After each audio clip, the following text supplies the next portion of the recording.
Jelas ya. Jadi yayasan kami, Yayasan Pelayanan Desa Terpadu atau PESAT, itu mendirikan sekolah dari sejak TK ya sampai SMA, SMK, dan 3 tahun yang lalu Tuhan percayakan kami ada STIMIK, Sekolah Tinggi Ilmu Komunikasi, Manajemen Komunikasi. Nah, sejak TK anak-anak itu harus tinggal di asrama. Sejak TK. Nah, itu tujuan kami mendidik dan membidik mereka. Kenapa harus tinggal di asrama dan harus kami siapkan makanan yang cukup baik, gizi yang cukup baik, perhatikan kesehatan mereka. Jadi belajar mereka nggak cuma di ruang kelas jam-jam sekolah, tapi 24 jam penuh bersama dengan pengasuh dan para pendidik. Jadi jam istirahat mereka istirahat, ada jam kosong mereka belajar ini, belajar itu, macam-macam. Nah, mengapa kami harus membuat sekolah berpola asrama? Nah, maaf, sampai hari ini beberapa daerah di pedalaman Papua, ya pedalaman, itu sistem atau struktur keluarga itu beda dengan sistem dan struktur keluarga yang kita kenal selama ini. Nah, begitu pula dengan sistem rumah. Maafkan saya harus cerita ini. Saya harap saudara saya orang Papua asli tidak ada yang salah mengerti kalau saya ceritakan ini. Saya katakan itu di daerah-daerah pedalaman dan secara umum. Nah, keluarga karena adat dan tradisi di Papua, maaf ya, seorang suami boleh punya berapa istri itu di daerah pedalaman. Nah, karena adat mereka seperti itu. Nah, sehingga hubungan papa dengan anak itu enggak seakrab yang kita bayangkan. Ya, papa, mama, anak-anak itu tidak. Jadi ya enggak ada, kurang lah keakraban begitu. Itu yang kami lihat di pedalaman. Wah, waktu kami melihat itu, bagaimana ini masa depan anak-anak. Nah, begitu pula sistem rumah buat mereka. Ya, hampir semua suku di Papua kecuali di pantai ya, ini di daerah pegunungan pedalaman, rumah itu honai. Nah, honai itu enggak diisi satu keluarga. Ada honai pria, ada honai wanita. Nah, honai wanita itu anak-anak tinggal dengan honai wanita. Tapi suami-suami dan anak-anak laki dewasa tinggal di honai pria. Nah, maka itu karena kami melihat sistem itu, wah nggak bisa ini anak-anak kalau kita buka sekolah hanya masuk kelas pagi, siang atau sore pulang, tapi dalam hidup sehari-hari mereka nggak kenal sistem dan struktur keluarga dan rumah. Maka itu kami buka asrama untuk mereka. Nah, di situ oleh kemurahan Tuhan, Tuhan kirimkan tidak hanya pendidik, pengajar, guru yang cuma mengajar ilmu pengetahuan saja, tapi oleh kemurahan Tuhan, semua tim kami, para guru, para pendidik, itu juga jadi papa mama buat anak-anak itu. Apalagi yang tinggal di asrama bersama mereka. Itu jadi papa mama buat mereka. Mengajarkan semua sistem kehidupan yang benar. Nah, itu yang kami kerjakan. Maka itu tadi dalam tayangan ada foto kami duduk dengan anak-anak di asrama, belajar firman, lalu makan dengan mereka, begitu. Saya kembalikan. Iya, terima kasih Pak Pendeta Daniel. Ya, ini terkait dengan struktur di dalam keluarga. Nah, memang ini agak berbeda, sehingga memang tadi yang sudah disampaikan oleh Pak Daniel itu butuh sekali terkait dengan asrama, terus makanan yang bergizi, terus masalah terkait dengan pendidikan, kesehatan, dan pendampingan yang 24 jam. Iya. Ini satu totalitas kalau yang saya perhatikan ya. Iya, memang apa yang dihadapi Pak Daniel itu situasinya berbeda kalau seandainya menghadapi di luar Papua. Jadi awal apa yang harus saya, nanti kita konfirmasi ke Pak Daniel ya. Yang saya bayangkan mungkin pertama yang beliau harus hadapi adalah orang tua dulu. Kesadaran orang tua akan pentingnya pendidikan. Ya, nggak semudah itu orang tua melepas anaknya misalnya untuk tinggal di kota jauh dari mereka gitu ya. Itu satu. Lalu kedua, kerinduan atau merasa pentingnya pendidikan bagi para orang tua, itu juga satu hal tersendiri saya pikir yang perlu diberi kesadaran bagi mereka. Juga alam yang budaya secara berbeda Pak, jadi antara budaya gunung dan budaya pantai. Ya. Budaya gunung mungkin lebih ekstrim geografinya ya gitu ya. Itu sebenarnya pengklasteran untuk kita menunjukkan terkait dengan wilayah saja kan itu ya. Wilayah dan juga konsekuensinya budaya Pak, cara hidup gitu. Kalau yang di pantai mungkin mereka lebih orang-orang tua biasanya pikir anak saya tidak perlu sekolah lah gitu. Yang penting bersama keluarga, mau cari makan, lapar tinggal lari ke pantai sebentar ya. Minum ada kelapa ya, pangkur sagu. Coba kita tanyakan ke Pak Daniel. Pak Daniel, ini gimana nih terkait dengan kondisi ada pendidikan, kalau misalnya di Papua tadi yang disinggung oleh Pak Dwi bahwa ada yang wilayah gunung, ada yang wilayah pantai. Nah, ini pendekatannya berbeda-beda kah atau memang sama saja, atau seperti apa yang dialami oleh Pak Pendeta Daniel Alexander di sana? Wow, karena Pak Dwi sudah separuh hidupnya ada di Papua, jadi betul yang dikatakan Pak Dwi tadi itu. Ya, mendidik saudara kita di Papua akan berbeda dengan mendidik saudara kita yang di luar Papua. Lagi sekali maafkan saya, rekan-rekan saya, anak-anak saya yang ada di Papua. Nah, daerah gunung dan daerah pantai itu memang struktur budaya dan keadaan kesehatan masyarakatnya itu beda sama sekali. Yang di pantai karena sering beradaptasi dengan dunia luar, maka pola pikir mereka, pola hidup mereka juga beda. Karena sudah sering beradaptasi dengan dunia luar. Nah, tapi yang di daerah pegunungan, wah itu beda lagi. Betul sekali, letak geografisnya Maka itu pilot-pilot secanggih apa di luar Papua, kalau mereka harus terbang di Papua itu mikir. Cuacanya susah ditentukan. Jadi itu istilahnya ramalan cuaca atau itu prediksinya sering meleset. Alamnya memang beda sekali. Nggak tahu kenapa Tuhan ciptakan seperti itu. Nah, jadi kami harus punya pendekatan yang berbeda untuk anak-anak kita, saudara kita itu. Betul Pak Dwi, ada totalitas. Maka itu sehebat apa visi yang Tuhan berikan kepada kami suami istri, tanpa didukung dengan anggota tim, anggota komunitas yang punya totalitas, nggak mudah mendidik mereka, apalagi berpola asrama, maka nggak akan terjadi sampai hari ini. Izinkan saya mengatakan kalimat ini tidak maksud merendahkan LSM atau yayasan yang lain.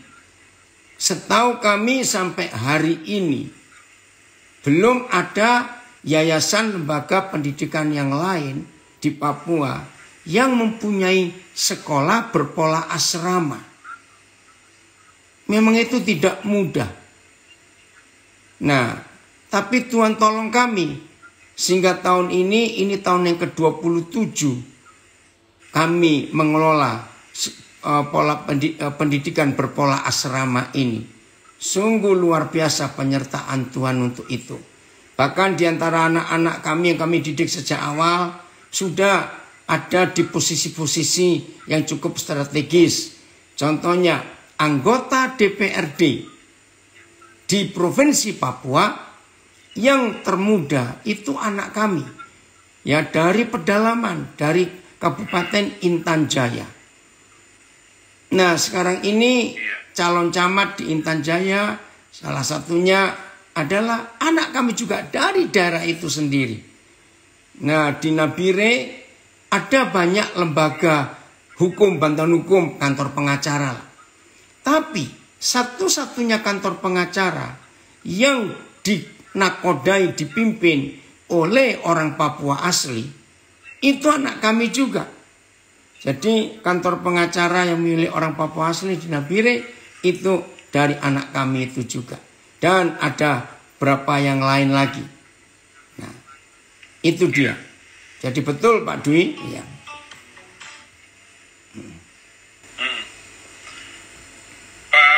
Pak Den. Ya. Ini ada pertanyaan saya sebenarnya. Ada perasaan anak-anak yang di Papua itu merasa tereksploitasi tidak ya? Atau tantangannya itu dianggap wah ini sebagai bagian daripada ini eksploitasi seperti itu? Ada nggak tantangan seperti itu Pak Den? Oke, saya lupa jawab. Tadi kan Pak Munti sudah katakan di pertanyaan, saya lupa. Baik. 7 tahun pertama ketika kami memulai, jadi sistem yang kami pakai di sekolah kami ini, khusus untuk anak-anak Papua, kami menerima pintu masuknya harus taman kanak-kanak. Kami nggak bisa nerima di tengah SD, tengah-tengah SMP, SMA, tidak. Karena kami ingin ada generasi baru di Papua. Nah, ketika kami mulai dengan TK kelas 1 SD, jadi TK selesai, kami buka kelas 1. Itu tantangannya cukup banyak. Nah, tadinya kami nggak mengerti kenapa. Nah, masuk kelas SD kelas 3, kami baru ngerti. Ternyata, maafkan saya kepada beberapa LSM atau yayasan-yayasan. Mereka berkata begini kepada kami, jangan-jangan kalian ini penipu-penipu seperti yayasan-yayasan yang lain. Anak kami difoto dan dibawa ke luar negeri, dapat uang, anak kami dijual, tapi anak kami gak dapat apa-apa. Oh, itu yang terjadi selama ini. Nah, kami gak bisa menjawab. Karena apa? Waktu yang bisa menjawab. Apakah betul yayasan kami ini itu hanya mengeksploitasi anak-anak? Nah, luar biasa. Begitu naik kelas 5, kami buka kelas 6 SD. Sampai hari ini, tantangan itu nggak ada lagi. Bahkan, terpujilah Tuhan yang mempercayai kita untuk membuka sekolah berpola asrama. Sekarang ini, orang-orang tua berlomba-lomba ingin memasukkan anak-anak mereka ke sekolah ini karena mereka sudah melihat hasilnya. Nah, dengan terpaksa dan berat hati, kami hanya bisa menerima 2 anak dalam satu keluarga supaya anak-anak dari keluarga lain dapat tempat dan kesempatan. Karena ternyata ya sudah kira-kira 10 tahun terakhir inilah kesadaran orang tua di Papua ngerti bahwa anak-anak harus dididik. Dan pendidikan pola asrama ini yang sangat cocok buat masa depan Papua. Jadi itu Pak Monte yang kami kerjakan tantangannya ada. 7 tahun pertama kami diancam, mau dibakar, mau dibunuh. Aduh, sudahlah, macam-macam. Tapi sekarang puji Tuhan. Ini kalau saya perhatikan ada 2 kata penting. Satu perjuangan sama ketekunan. Ini yang saya petik ya. Jadi ada perjuangannya di situ dengan tantangan tadi itu yang dianggap sebagai upaya mengeksploitasi. Tadi ya seperti yang diceritakan, tetapi ada perjuangannya, tetapi ada ketekunan untuk terus. Pak Daniel sudah melewati masa itu. Sudah melewati. Mungkin yang perlu kita tanyakan, kenapa harus sekolah asrama? Kenapa tidak sekolah reguler saja? Mungkin ini pola asrama. Nah, ini menjadi pertanyaan juga. Mengapa harus dipilih pola asrama di Ya, terima kasih Pak Dwi mengingatkan kami lagi. Tahun 90 ketika pertama kali saya tiba di Papua, hanya dengan bekal sebuah buku judulnya From Jerusalem to Irian Jaya, saya dapat panggilan ke Papua. Iya, penulisnya Ruth Tucker. Nah, waktu itu saya sudah mapan tinggal di Amerika, di Pasadena, California. Pelayanan saya sudah cukup enak gitu. Nah, tiba-tiba di rumah seorang hamba Tuhan, Dr. Adi Sutanto, pendiri dan ketua sinode JKI Jemaat Kristen Indonesia, saya itu dapat buku From Jerusalem to Irian Jaya, itu bulan Agustus tahun 89. Begitu selesai saya baca buku itu, hati saya berdebar-debar. Dan saya tahu persis Tuhan panggil saya untuk meninggalkan Amerika dan ke Papua. Maka bulan April 90 saya tiba di Papua hanya mencari data. Karena di bukunya Ruth Tucker itu ditulis begini, ternyata ujung bumi yang dikatakan Tuhan Yesus di kitab Matius, kitab Kisah Para Rasul, itu di Irian Jaya. Wah, saya kaget. Kalau gitu ngapain saya capek-capek nginjil keliling dunia kalau ujung buminya ada di negara sendiri. Nah, lalu April 90 saya tiba di Papua. 11 bulan itu, ya, April sampai Maret 91. Ya nggak tetap ya, saya bolak-balik. Saya mencari alasan kenapa disebut ujung bumi. Dan akhirnya saya kumpulkan semua informasi. Baik dari masyarakat, baik dari tokoh adat, baik dari gereja, dari pengusaha, dari pejabat, dari para saintis luar negeri, kebanyakan antropologis, biologis, itu saya kumpulkan. Dan memang satu-satunya tempat di dunia yang masih ada orang saudara kita hidup pada zaman batu cuma di Papua. Afrika ternyata jauh lebih maju dari Papua. Kalau kita melihat fakta sejarah, Peru, Meksiko, ya itu ada suku Indian, Maya, Inka dan banyak. Wow, peradaban mereka luar biasa. Nah, maaf, orang telanjang itu ternyata lembah hutan Amazon pun orang Indianya sudah cukup maju. Nah, dalam antropologi ada sebuah teori, sebuah bangsa itu disebut maju kalau di benak mereka sudah ada sistem roda. Wah, waktu saya akhirnya di Papua lah saya dalam tanda kutip terpaksa belajar antropologi juga. Nah, kenapa? Antropologi mempunyai teori bahwa bangsa yang maju kalau sudah kenal sistem roda di benaknya. Karena dengan roda itulah ada perputaran. Nah, dengan perputaran itu ada power, ada tenaga. Lalu teknologi bisa maju. Nah, saudara kita di Papua ini, di benak mereka nggak ada sistem roda. Maka itu semua sampai hari ini masih dipikul. Masih ditaruh kepala. Jadi kata gerobak itu nggak ada. Wah, di situ saya menemukan banyak fakta. Betul-betul ujung bumi. Lalu yayasan kami memutuskan. 91 bulan Juli kami buka SMA Kristen Pesat pertama di Wamena. Kenapa kami pilih Wamena? Karena daerah itu masih pedalaman. Nah, kenapa kami langsung SMA? Supaya 3 tahun lulus, lalu kami 4 tahun kuliahkan, dan kami bisa dapat SDM S1. Ternyata akhir kelas 2 masuk ke kelas 3, sekolah kami bubar. Nggak ada guru-guru yang sanggup mengajar. Saya undang sahabat baik saya, dia sudah dipanggil Tuhan. Ya, seorang konsultan pendidikan dari IKIP Negeri Surabaya. Saya panggil khusus untuk menolong. Apalagi beliau itu sangat tertantang dan tertarik dengan masalah Papua. Berangkatlah konsultan ini ke Wamena. 2 minggu lebih, hampir 3 minggu anak Tuhan ini ada di sana. Begitu meneliti keadaan Wamena atau Papua, dia menangis. Kalimat yang diucapkan begini beberapa. Wow, untuk merubah Wamena jadi seperti Jakarta, itu kita perlu waktu 500 tahun. Wih, saya bilang lama sekali. Terus dia hitung.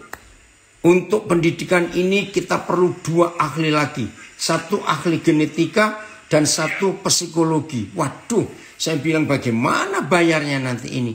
Terus saya tanya, kenapa perlu ahli genetika?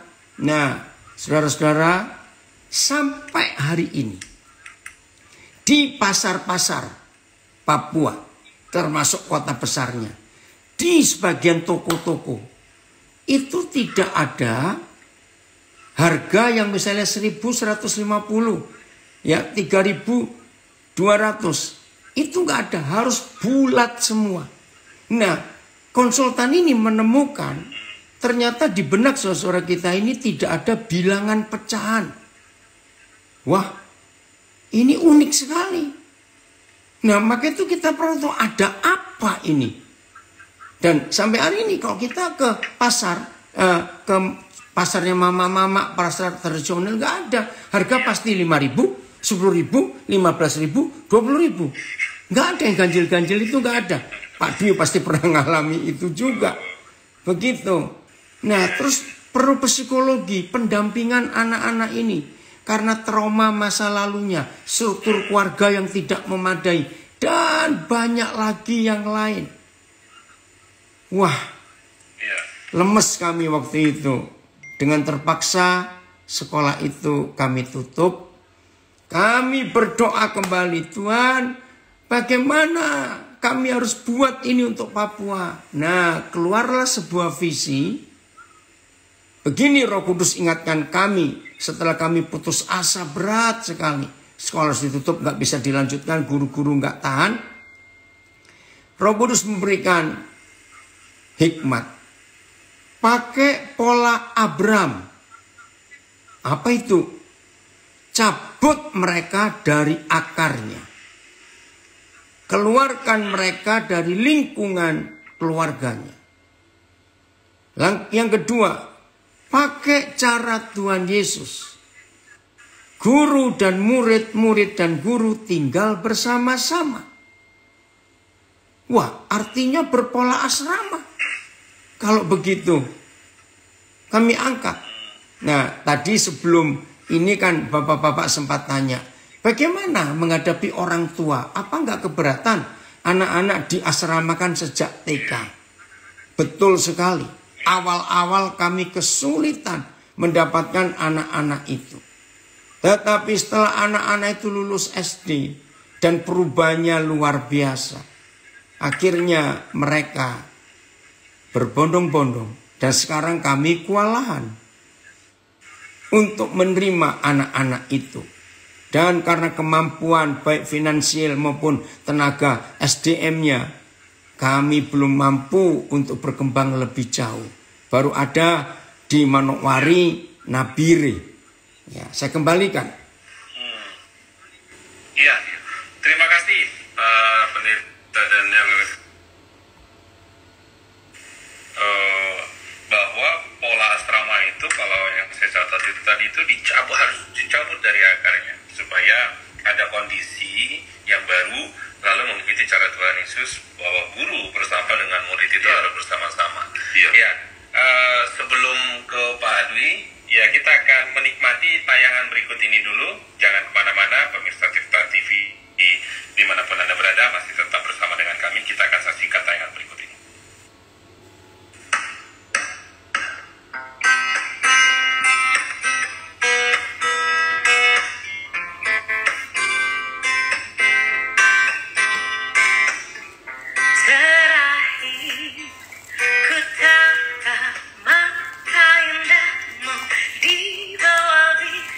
Bintang dan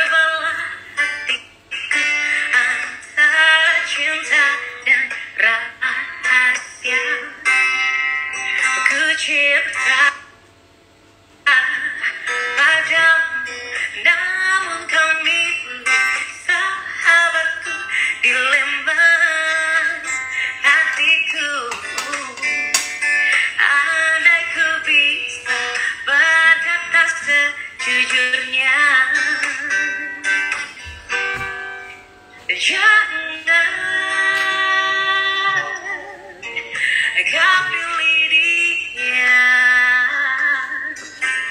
Pilihlah aku yang mampu mencintamu lebih dari dia.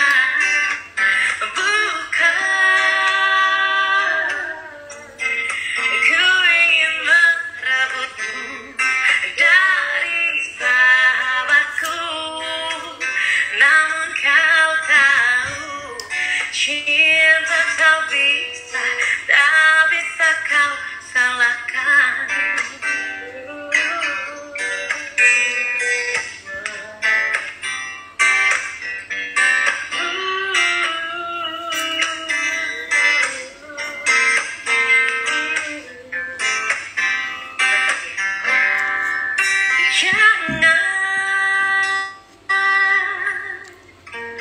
Kau pilih dia. Pilihlah aku yang mampu mencintamu lebih dari dia. Bukan ku ingin merebutmu dari sahabatku, namun kau tahu cinta tak bisa kau salahkan. Oh, tak bisa kau salahkan. Oh, tak bisa kau salahkan. Ya, pemirsa Tirta TV dimanapun Anda berada, masih bersama dengan saya, Siong Munte, di acara Oasis Tim. Dan sudah bersama dengan saya juga ada Pak Dwi Urip Premono dan narasumber kita dari luar studio, yaitu Bapak Pendeta Daniel Alexander. Nah, sepertinya ada ini tadi ada sudah tampil. Mudah-mudahan suaranya sekarang bisa lebih jelas ya. Oke. Tadi terputus-putus, tapi kita tetap bisa menangkap konteksnya ya. Iya, silakan Pak Dwi. Iya, tadi Pak Daniel bilang bagaimana pentingnya ya, pentingnya pola asrama. Coba kita bayangkan ya, tadi anak-anak yang kecil itu TK ya, dibawa ke satu suasana baru ya, di asrama ya. Ya, mereka sudah diizinkan nih sekarang oleh orang tuanya masuk ke asrama. Nah, masih ada yang harus dihadapi oleh Pak Daniel dan tim. Bagaimana supaya anak-anak itu merasa nyaman ya. Pasti di hari pertama, hari kedua mungkin mereka kangen sama orang tua. Ada yang nangis, ada yang mungkin jahilin temannya gitu ya. Itu saya pernah lihat di satu asrama anak-anak TK itu ya. Itu banyak sekali hal-hal yang dihadapi oleh guru. Pertama-tama untuk menenangkan mereka. Jadi memang yang perlu dipastikan adalah mereka datang ke asrama dalam keadaan sehat. Lalu kedua, mereka mendapatkan makanan yang cukup isinya, ya, dan mereka merasa aman dan tenang selama mereka bersekolah. Nah, kita coba tanyakan ke itu tadi yang disampaikan oleh Pak Dwi tadi itu ya, aman, senang, dan juga ada merasa di rumah, merasa di rumah, ya, karena dia jauh dari orang tua kan, Pak. Jauh dari orang tua. Ya, mungkin bisa ditanggapi Pak Pendeta Daniel. Ya, betul. Awal-awal begitu. Apalagi yang sekolah TK pertama yang kami buka di pedalaman. Waktu itu kami tahu Tuhan ingin kami buka TK di pedalaman. Tapi kami nggak tahu memilih pedalaman yang mana. Suatu hari di tahun 96, saya khotbah di suatu gereja di Nabire. Nah, di tengah-tengah saya khotbah, Roh Kudus gerakan, coba kamu cerita visi pesat ini, yayasan ini untuk buka di pedalaman. Ternyata di ibadah itu ada seorang camat, namanya Bapak Dr. Andes Fritz Rumayomi, orang Jayapura. Nah begitu saya selesai ibadah, langsung Pak Camat ini datangi, Pak Pendeta, nggak usah repot-repot cari pedalaman, di tempat kami saja. Waktu itu namanya Kecamatan Sugapa, masih masuk Kabupaten Paniai. Nah sekarang sudah ada pemekaran Kabupaten Intan Jaya, ya, kabupaten baru.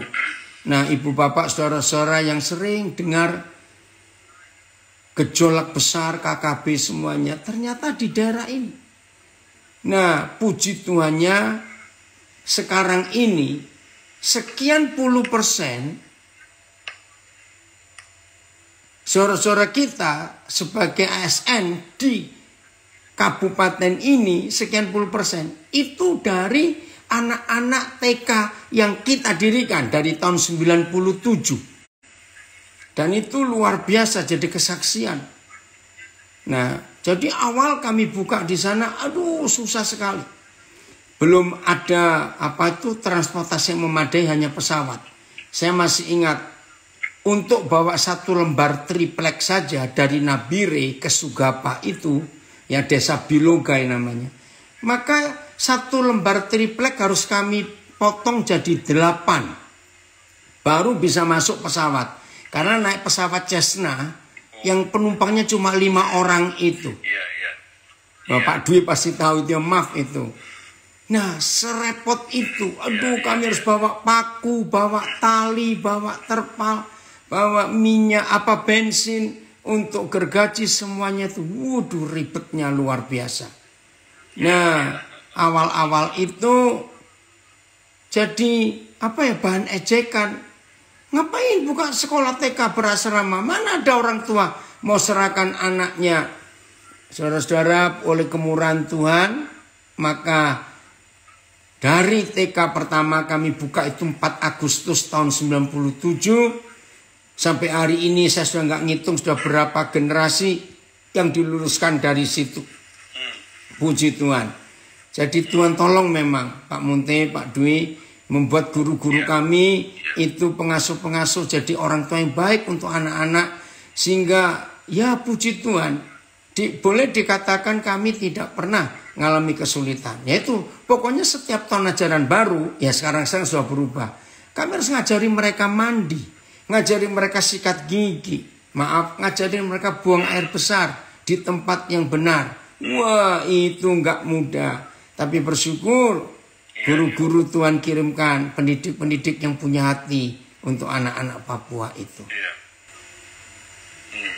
Wow, ini perjuangan hati tadi Pak. Iya, punya hati, punya cinta.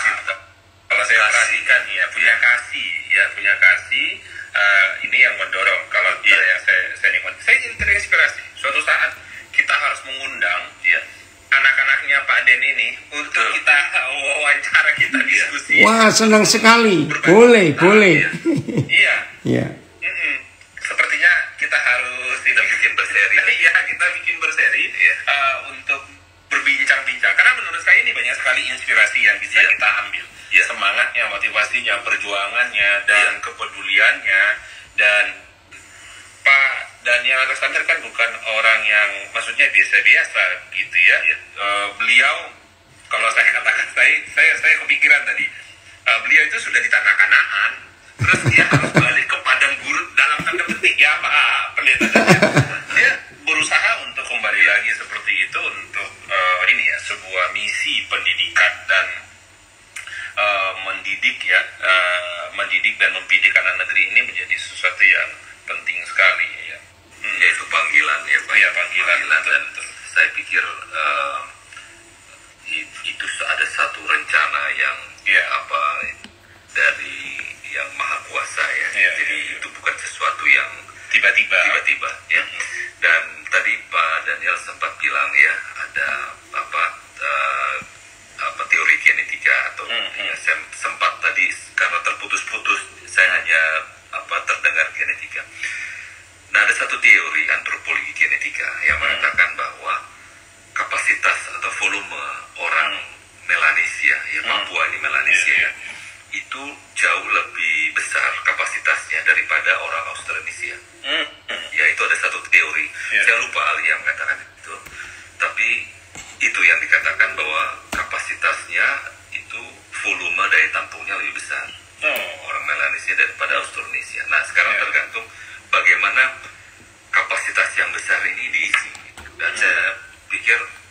saya yakin Pak Daniel sudah bisa menyaksikan hasil-hasil pendidikan yang dilakukan selama ini. Jadi sudah ada orang-orang yang berhasil, dan mungkin sekarang yang perlu ditanyakan metodenya seperti apa yang paling pas sih Pak ya.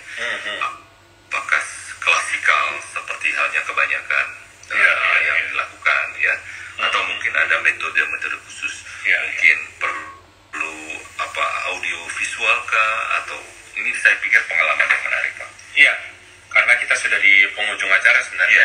Iya, tapi kita akan tanyakan ini satu pertanyaan yang sangat penting. Ini metodenya seperti apa di dalam pendidikan yang Pak Den lakukan di sana? Apakah memang klasikal, audio visual dan seterusnya? Ini seperti apa metode yang diterapkan di dalam pendidikan yang sudah dipraktekkan di sana? Ya, sebetulnya secara umum tidak beda dengan semua sekolah-sekolah yang ada di Indonesia. Karena kami kan harus mengikuti peraturan pemerintah di Kementerian Pendidikan. Tapi yang membedakan yaitu kami selalu menganggap anak-anak itu bukan anak didik, tapi anak sendiri. Itu. Nah, pola-pola visual apa yang lain itu ada. Tapi ya biasa-biasa sederhana lah. Permainan-permainan apa begitu. Ya pelajaran lewat DVD, lewat audiovisual ada. Tapi yang paling penting bagaimana kasih. Betul yang Pak Dwi, Pak Munte katakan. Tuhan kirimkan tim kami ini, guru-guru, pendidik-pendidik, pengasuh asrama itu punya hati untuk anak-anak itu. Memang tidak mudah mendidik mereka. Tapi puji Tuhan kalau sampai hari ini, tahun ini, nanti bulan Juli tahun 2022, kami akan mensyukuri 27 tahun penyertaan Tuhan. Dan Tuhan masih mempercayai.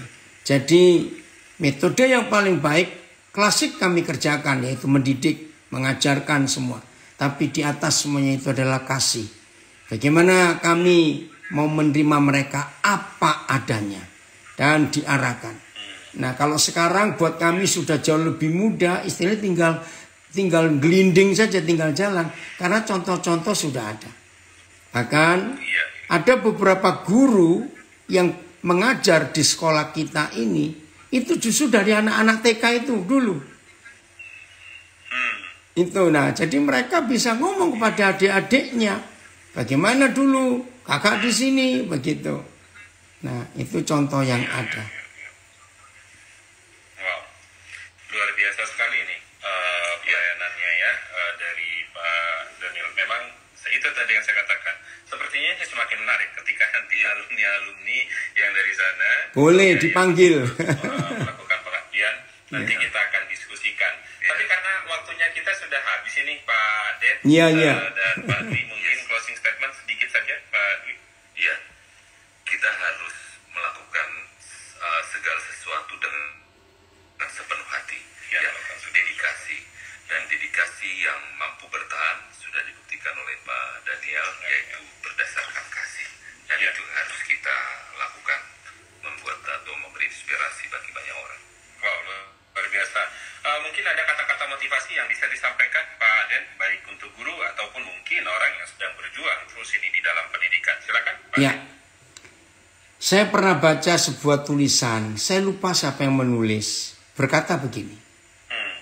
100 tahun dari sekarang, orang tidak akan tanya, kamu tinggal di mana? 100 tahun dari sekarang, orang gak akan tanya, kamu kerja apa, depositomu berapa? Tapi yang orang tanyakan adalah, apa investasimu di hidup anak-anak, di generasi di bawahmu? Nah, saya termotivasi dengan kata-kata itu. Suatu hari nanti kalau Tuhan panggil saya pulang, maka orang akan melihat sekian banyak anak-anak yang tadinya nggak punya masa depan, nggak punya tujuan hidup. Begitu bertemu Tuhan Yesus lewat hidup saya dan istri, mereka punya tujuan hidup dan jadi seseorang. Dan mereka akan melanjutkan ke generasi yang berikut lagi. Mari kita pikirkan itu. Dan itu ada di surat Paulus kepada jemaat Filipi. pasal 1 Filipi 1 ayat yang ke-22. Kalau aku harus hidup di dunia ini, itu berarti bagiku bekerja memberi buah.